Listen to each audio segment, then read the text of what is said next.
បាទសូមជម្រាបសួរពុកម៉ែបងប្អូនសម្រាប់វីដេអូថ្ងៃនេះចង់បង្ហាញអំពីផ្លូវ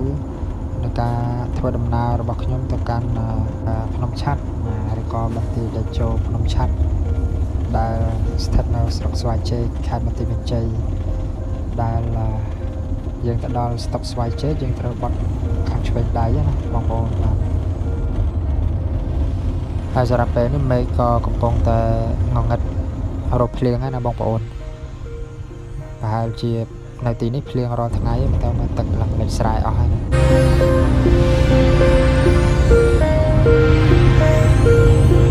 បានប្រហែលមេឃក៏ភ្លៀងមែនណាបងប្អូនភ្លៀងឡើងខ្លាំង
សម្រាប់បងប្អូននៅខាងភ្នំឆាត់នេះក្រៅអំពីតែគាត់ធ្វើស្រែចម្ការគាត់ក៏មាន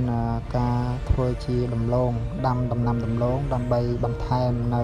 ប្រាក់ចំណូលសម្រាប់គ្រប់គ្រងជីវភាពរស់នៅរបស់គាត់ផងដែរ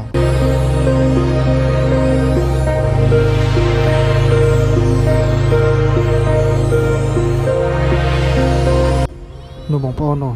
ចការដលងបងប្អូនល្អមែនតើនោះបងប្អូន